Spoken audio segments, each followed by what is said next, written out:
We are live at GOZO's Kitchen in, not GOZO's, but as GOZO Kitchen in Lounge. Now, you just told me what that means, Chef. So tell me and tell the people, what does GOZO mean? GOZO is an English word, but in Spanish it means joy. Joy. Yeah. So off top, I love that because when you're eating, you want to feel joy. Exactly. You want to be blissed. You want to be excited and happy. That's one of the best things that you can do. Now, I've had an opportunity to meet you, Chef. First off, let me introduce, I'm sorry. My name is James. I'm your host for today. And this is the wonderful celebrity chef, Miguel. And I met Chef Miguel at the NAREP event that we had a few months ago. Yes, sir. And when I tell you that, it was, Chef made some street corn that was the best street corn I've ever tasted in my life. I'm not exaggerating. I grew up in the LA area. I know about street corn, and it was absolutely delicious. And even outside of the food being delicious, Chef, one thing that I admired about you is that you greeted everyone, you talked to everyone, you took time with everyone. And as an entrepreneur in this day and time as far as business, that's very special and different because a lot of people don't do that. So I commend you on that. Thank you. Let's give the people some details of how you started, what made you have a passion for cooking and becoming a celebrity chef, or becoming a chef, then a celebrity chef, and then I want to get into you opening up the restaurant. Of course, yeah. No, first of all, thank you, James, for having me. Absolutely. It's a pleasure. I know when we met, it was kind of a quick thing. Yeah. You know, there was a lot of people there, kind of networking.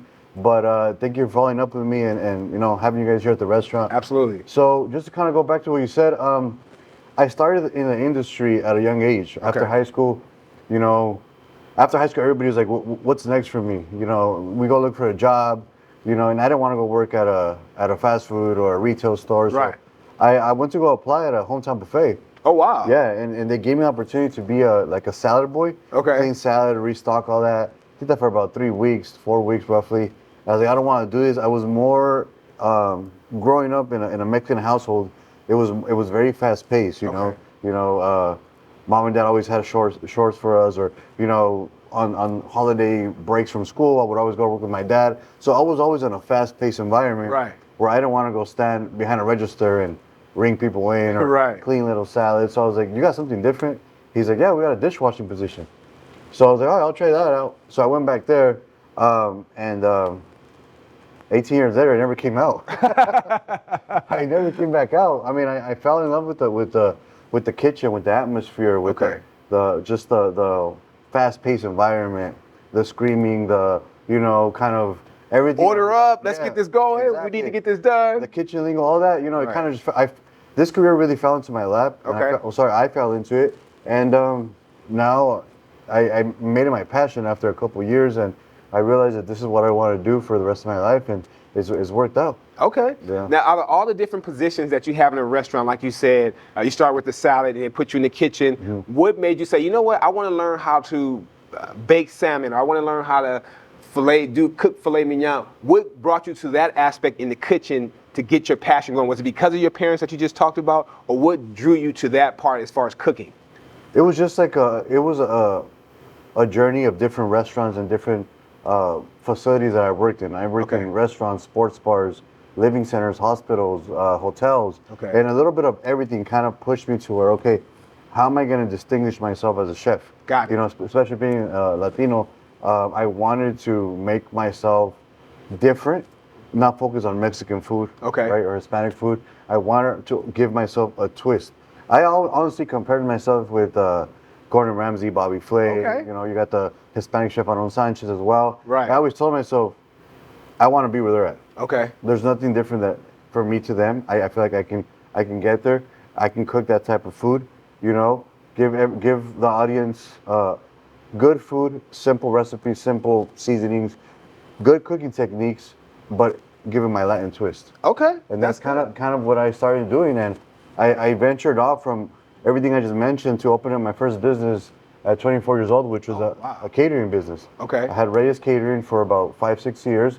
It did well, and then after that, I branched over to start my own brand, CMR, which is Chef Miguel Reyes, because I wanted people to see me more of a chef than a catering company. Got you. But you know, I started there to build a clientele base. Once I merged over to start the brand, I went into private dinners, I went into all that, and then in between those, and this kind of a lot of people don't know this about me. In between those, I also did a little bit of high school teaching. Oh wow! I taught for 3 years out of high school. Okay. So I taught culinary arts and hospitality management, which also helped me in part of my career to, you know, a little bit of public speaking, you know, how to do demos and stuff like that, which I feel like every location that I've worked at in my career has helped me to be where I'm at right now. Yeah. That's a blessing. I love to hear the journey, because even though we're doing the interview on a Tuesday, it's for Entrepreneur Monday. And being an entrepreneur, people, because of social media, because of word of mouth, they think that it's just easy. They don't know the behind the scenes. They just know what they see up front. They see the glory of it. But in that process of you starting the catering business, you still teaching at that time, what drew you into the celebrity side of things? Because you hear about celebrity barbers and celebrity car cleaners, and how sometimes celebrities are difficult to work with. What made you get into that aspect, and how did you like that part of it? You know, the cool thing about that, bro, is my first big client is out of this city, Chino Hills. Really? That's my first big client. Okay. Right when I was in the teaching, I remember I would teach in the mornings. I'll be off by like 3 o'clock, 2:33, and then I would go do my shopping, and then drive out to Marina Del Rey. And my first big client for 3 years was Lonzo Ball. Really? Yeah. Oh, nice. He was right here was it Chino Hills or Chino High School? Chino Hills. Chino Hills, okay. Yeah. So yeah, it's funny how I ended up back here in Chino. We got to get him back over here. Yeah. All right. That's the plan. I'm in the work. It's in the works. Okay. All right. Good deal. Yeah. Well, quick story about that. Alonzo's dad. My son is an influencer. Okay. And that goes to perception, because you hear all these things when Alonzo and his boys was first coming up about how his dad was and how he acted and how crazy he was, and you would think that if you met him in person, he would act like that. Yeah. He was at the Victoria Gardens. Him and his wife was there. His wife had kind of a limp.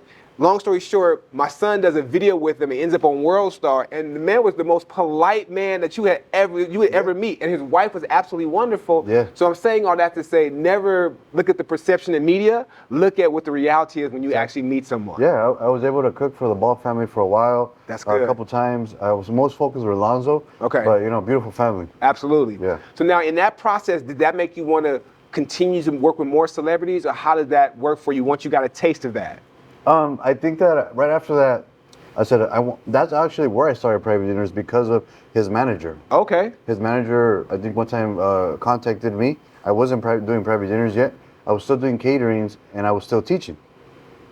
So he said, I have a couple friends coming over. Would you mind cooking us something a little more gourmet? So I started doing the steak, the lobsters, nice. All that stuff that I started doing. Started posting it, and then a couple of other friends, entrepreneurs, like, hey, can you do that for me? And from there, I kind of took off. The domino effect. Yes, sir. Right. And that's what happened. So I think that's kind of where the shift started for me in my career, to where not necessarily I wanted to get into the celebrities, but it just started opening the doors by itself. They start finding you. Yeah. Because word of mouth is important, and then when you do a great job like you do, then people will seek you out. Yeah. Okay, good. Now let's go from the celebrity aspect, since we have a foundation now of starting when you're 18, your family roots, the beginning. What made you want to transition? Because you could still be doing private dinners, celebrities, you can still be doing that. What made you say, I'm going to start a brick and mortar and open up a restaurant? Because you hear statistics about restaurants, catering trucks, things like that. What made you go into that?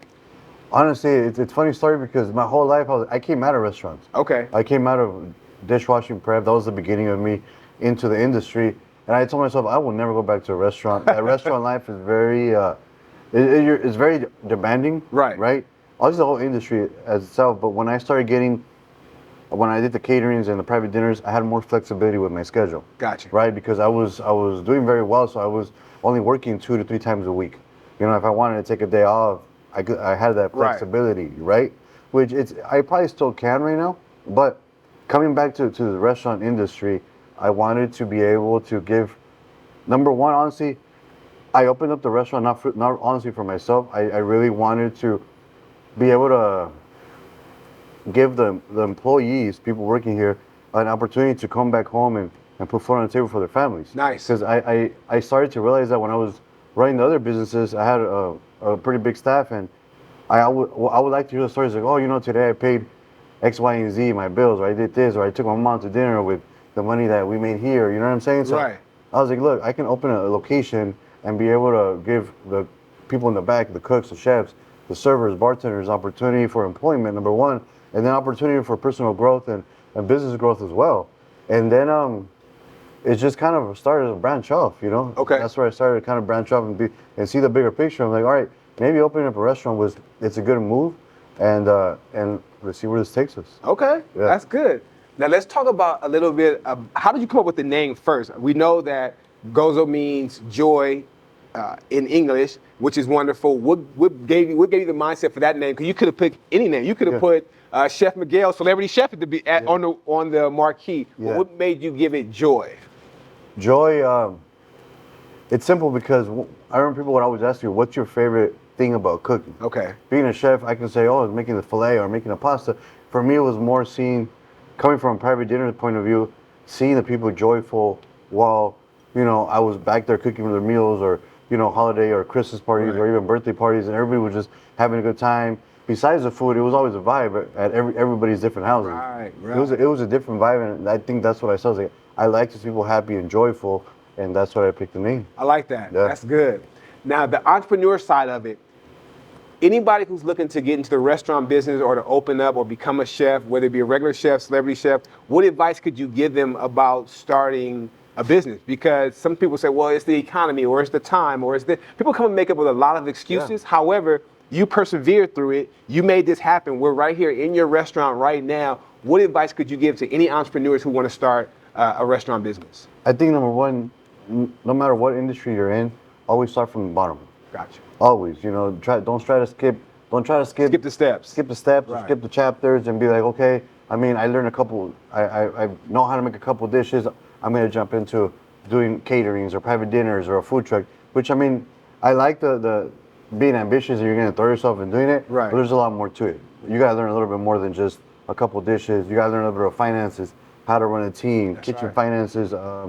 What else? I think learning the fundamentals of any industry, and I'm speaking about my industry, but I think in any industry, you have to know the fundamentals, and then be able to take it step by step and make sure that every step you take is a firm step. Gotcha. You know, you don't want to be wobbling at every other step and be like, I made it, and then you look back down the road and all your steps are wobbly. Right. You got to make sure you know every category that you're doing. Once you get to where you're at, then okay, maybe you're starting from scratch again. Like right now I'm back to square one. Right. Right, it's a whole new adventure for me, starting back to square one, but I know I have all the steps locked in. You got it locked in because you know the process. And the great part about what you just said, as far as not trying to skip the steps, is if you don't skip those steps, even if you make a mistake, it prepares you for the next step to make and the next step to make. So you can say, you know what, I made this mistake, but now I know how to divert from that, and I know what to do moving forward. Yeah. Which is really good. Now tell us the specialties of this restaurant. I mean, I've seen it online. We're going to be eating here today with the staff and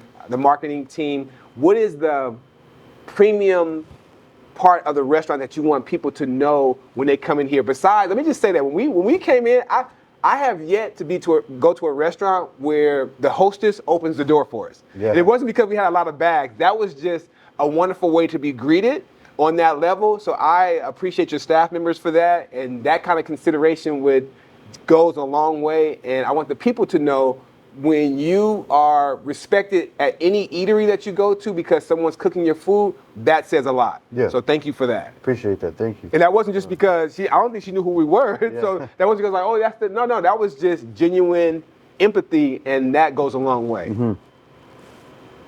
So I think just kind of answer your question, I don't really have a specialty in-house. Okay. Right? The menu that the items you're gonna try, or the menu you're gonna see, it's they're rotating. You can say rotating or seasonal menus. Okay. That every so often we're gonna rotate them and change them up, and that's the flexibility that I have here. Okay. That I can change as I please and be able to create stuff that people like. So little by little, I'm gonna start kind of creating something new. Okay. You're gonna see something new next year, in the next couple of months. So I think that just experience, most of all. For me, in a restaurant, in just the hospitality industry, it's not really the food what brings people back. That's true. I think it's the hospitality, what you just mentioned. Right. Taking care of each person that walks in, make sure they come back with different people, make sure they spread the word.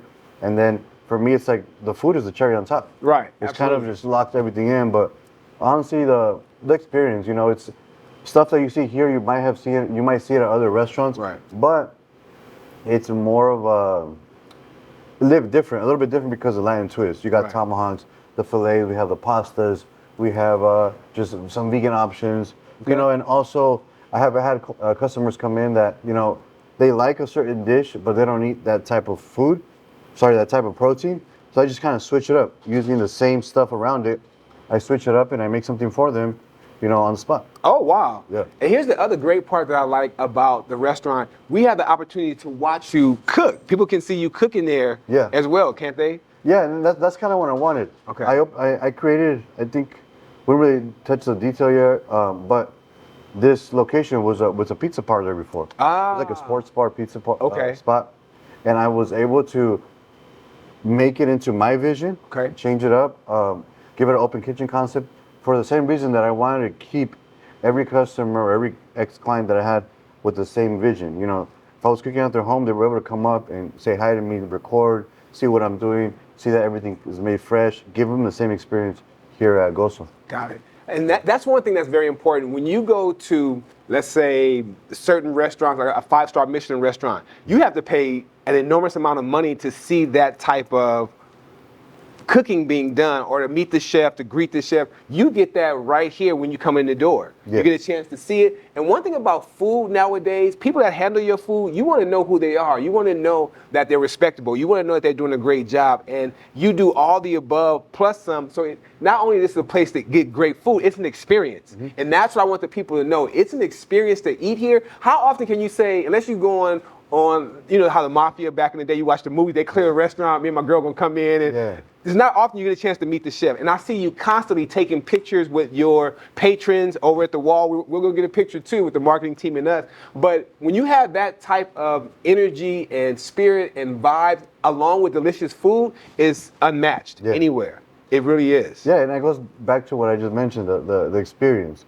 You know, I like to be able to continue building relationships with people that walk in.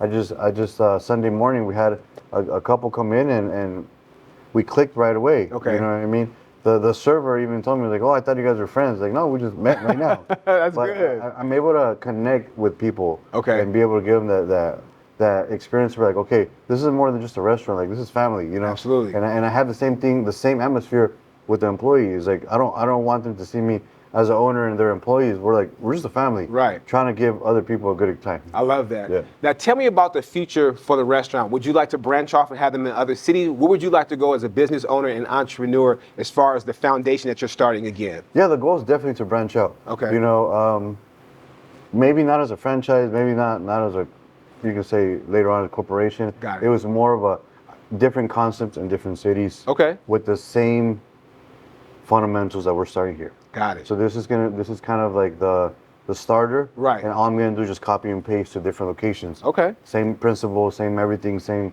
you know, just different name, different food. Okay, wonderful. Yeah.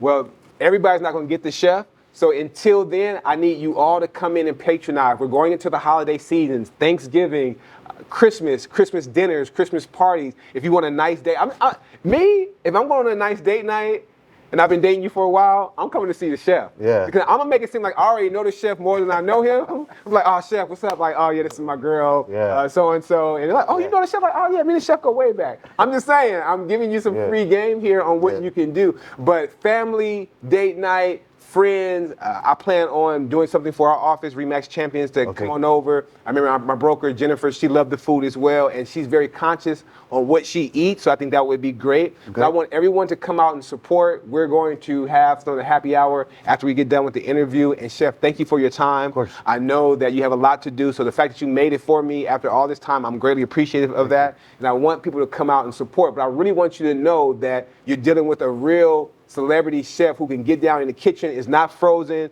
is not overcooked, it's from scratch. You get a chance to see it, you get a meet and greet, all for the price of what's on the menu and then some, and it's worth it. Yeah. So thank you, Chef. Yeah, I appreciate you. Thank you for your time. Of course, thank you guys. Until the next time, thank you all. Yeah, thank you.